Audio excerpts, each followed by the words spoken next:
Thiénaba TV sunu yëf la kon ñoo koy bokk taxaw. mbokk ngir daray Thiénaba TV du la rëcc bësal abonné bësal cloche bi ngir lépp nga mën koy am. xadal xalbu min ahdi shababi duyunahu xadal xalbu min ahdi shababi duyunahu.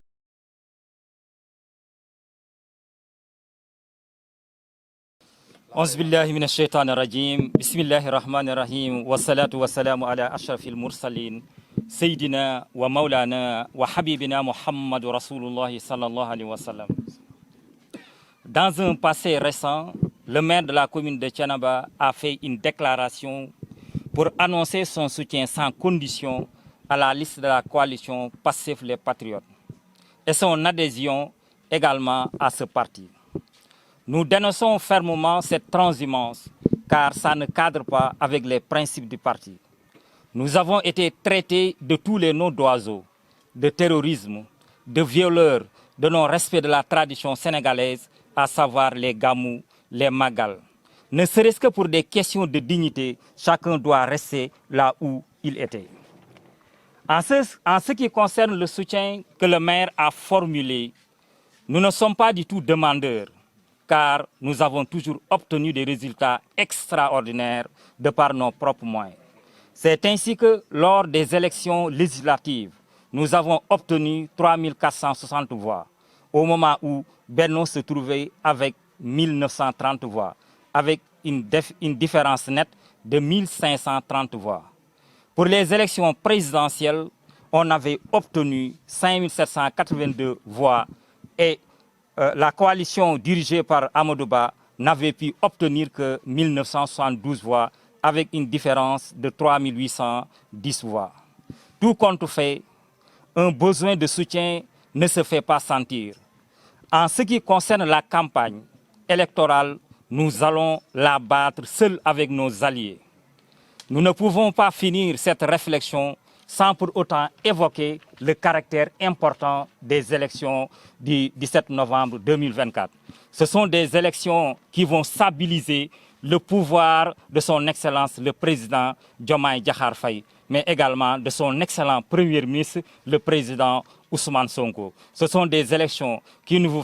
vont nous permettre de réaliser ou bien de matérialiser le projet. C'est la raison pour laquelle nous lançons un vibrant appel à toute la population sénégalaise de comprendre qu'aujourd'hui, le Sénégal est au destin de son carrefour. Et les élections sont cruciales, les élections sont déterminantes. Comme à l'accoutumée, nous devons faire de telle sorte que nous ayons une majorité écrasante au niveau de l'Assemblée nationale, ce qui va nous permettre à jamais d'installer le Sénégal sur les rails du développement et également constituer une source d'inspiration pour l'Afrique dans sa globalité. Encore une fois, nous vous remercions de votre attention. Sophie Moussa Ndongo, le coordinateur communal de Pastef Thiénaba. Merci de votre attention. Que Dieu fasse que ces élections se passent tout à fait normal, que le Sénégal puisse s'installer vraiment dans la prospérité et dans la satisfaction de tous ses citoyens. Alhamdulillahi Rabbil Alamin, wa salatu wa salam ala ashrafil mursalin.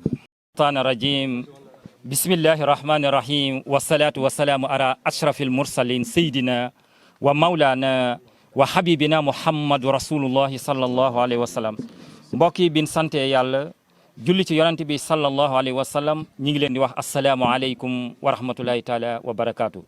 ñi ngi tàmbalee nuyoo bi ci suñu xalifi général di Serigne Hassan Seck di ñaan yàlla yal na ko yàlla defal tawfiq yal na ko yàlla defal taysir di ci toftal suñu imam Serigne Cheikhou Amadou Seck di ñaan yàlla moom tamit yal na ko yàlla defal tawfiq yal na ko yàlla defal taysir biñ ci jógee à travers son illustre chef de village Serigne Alassane Niane Seck ñi ngi nuyu toute la population de Thiénaba. tey nag li ñu fi daje woon mooy wax ci li nga xam ni moo xew li naan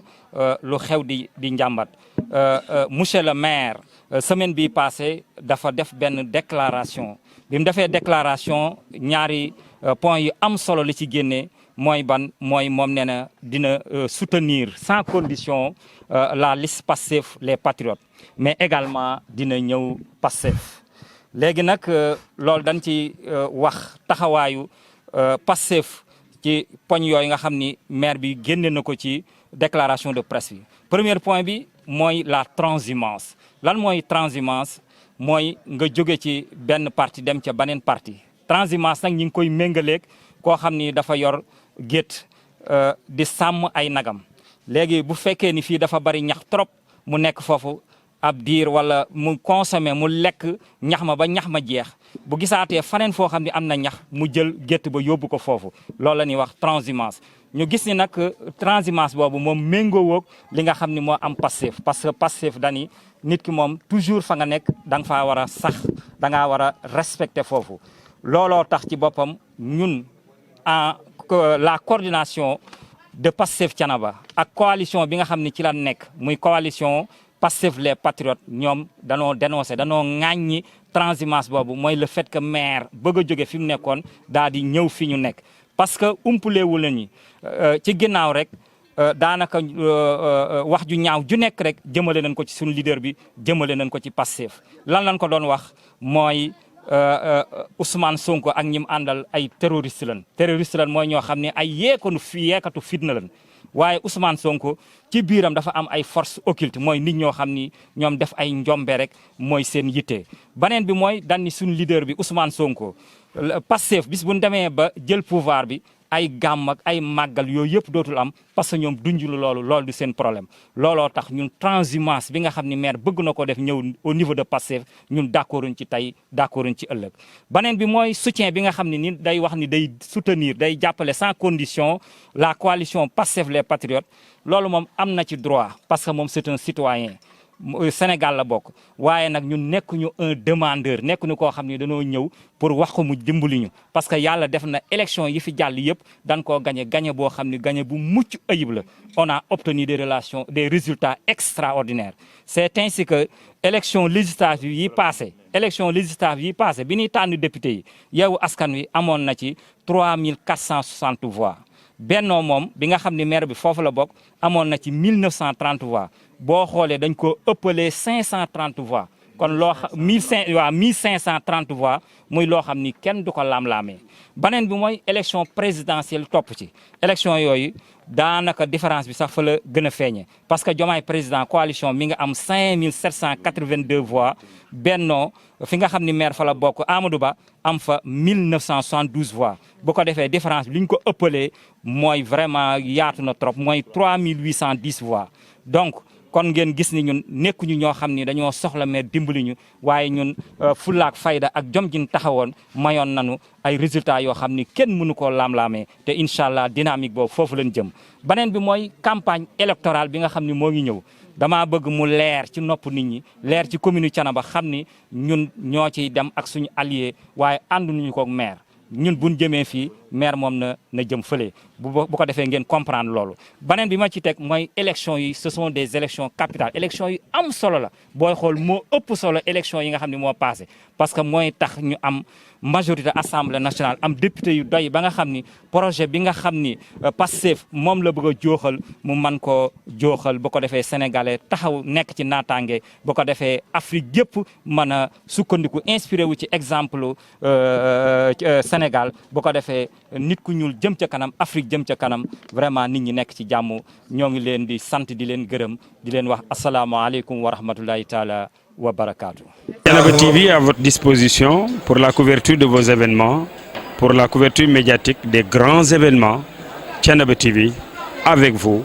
avant, pendant et après. sant ak ngërëm ñeel na leen ci ànd ak ngeen di ànd ak Thiénaba TV. وللشيب عهد يبغي أن نسونه